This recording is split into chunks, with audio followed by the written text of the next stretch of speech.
The next one, now you can safely turn off the hazard area now. Just make sure you open the boundary. The next step, I want to do the LandCover analysis. Just as what I mentioned in the first class, we can calculate, if we have the LandCover data, we can calculate the changes over the different years. So go to the search. We can find one thing called tabulate area.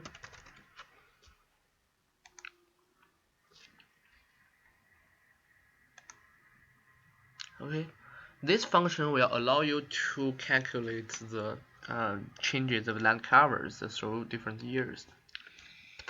And if you want to know more about this function, because I think that your ArcGIS class will not cover this function in the class, but in the future you will learn zonal analysis.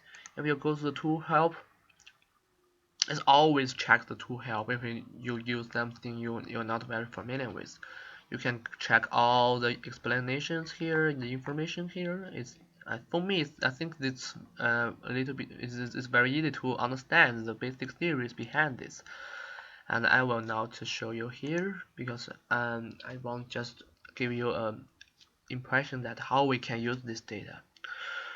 So the input raster, the first one, we should use the earlier year you want to compare.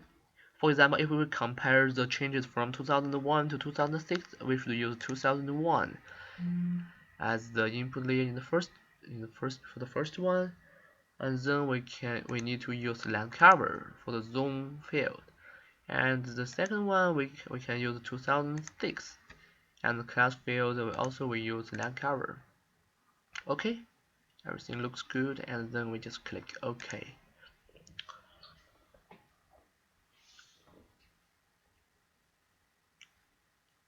Okay, one table just created. When you open this table, wow, this table looks very beautiful, right?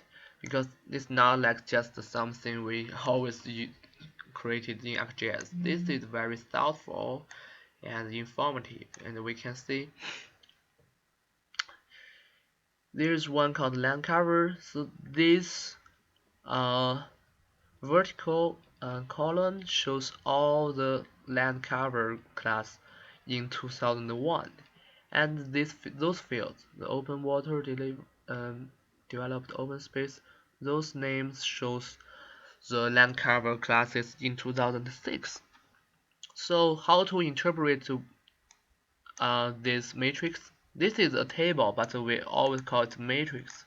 Why? Because we saw here the name, in most cases those names are exactly the same with these names.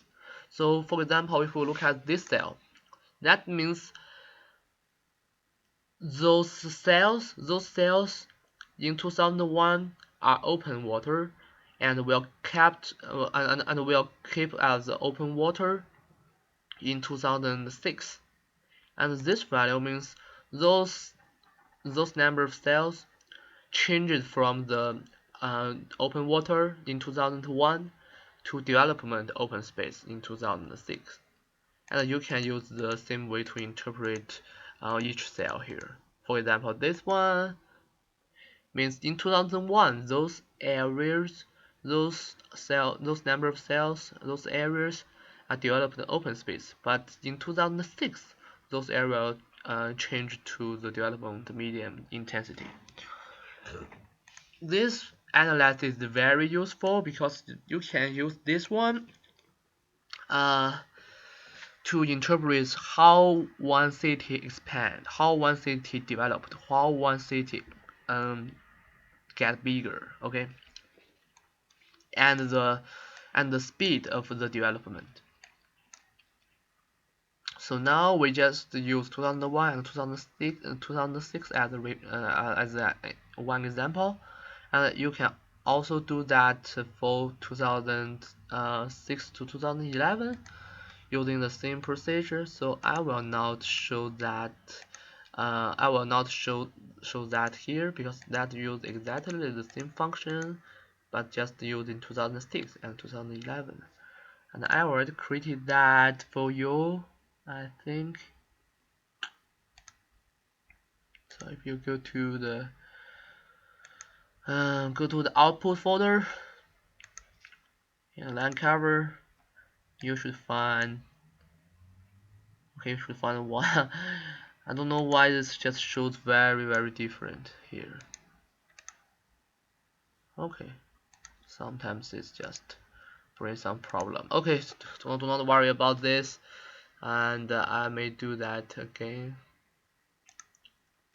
Okay, so just remember this is 2001 from 2001 to 2006. So we can do the same thing using tabulate area and using the 2006 as the input data and using 2011 as the second input raster and LandCover. Okay, we're gonna create another table.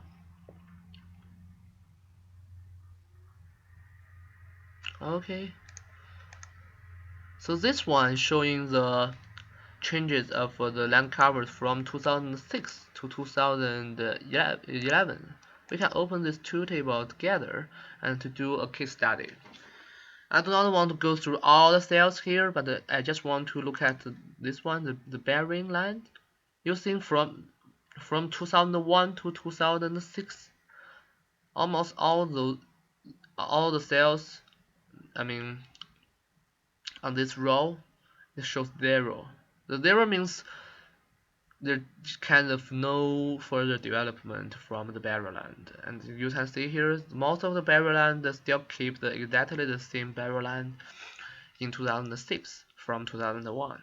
But if we look at the other table from 2006 to 2011, also we look at the Barrowland, we see those numbers are very large. Okay, that means a lot of the berry land from 2000 in 2006 has been developed. You see here has changed to development. Has changed to developed area in 2011. Okay, just maybe less than half of the berry land still stay the same in 2011. So that if we compare these two, okay, if we compare with these two tables, we can get some conclusion that if we look at the the development of the how the city get bigger and how the city get developed, we can look at we can get conclusion that from 2001 to 2006, the speed of the development is very slow, just like this. Okay, but for the from 2006 to 2011, I mean the last 5 years, a lot of Barrowlands has got developed. Okay, so if we draw a curve, of the speed, it should like this one. It should like this. The shape should like this. Okay. So this one, I just want to show you what we can get, what we can use those, how we can use those information to get some useful conclusions. Because some of the students, I mean, may just know, they know how to get this LandCover data, they know how to get the 100-year flood plan, they know they know where to find those data, but they don't know how to analyze those. They do not know what information we can extract from from this data. Okay. So in the last session, I just show you how we can play around with those data and what kind of useful information we can get from this one. Okay, I think that's it, and this is just my first try for this kind of video tutorial. And if you have any comments, please send me email or just tell me after the lab session next Wednesday. And I hope this video will be helpful for your own practice. And you will know that some of the functions I mentioned in the last lab session or in this video may not be covered by your ArcGIS class, but I think those functions are very useful if you want to do some JS analysis in the future. And yeah, I think that's it. And thank you for watching the video, and good luck on your assignment and all the tasks in this semester.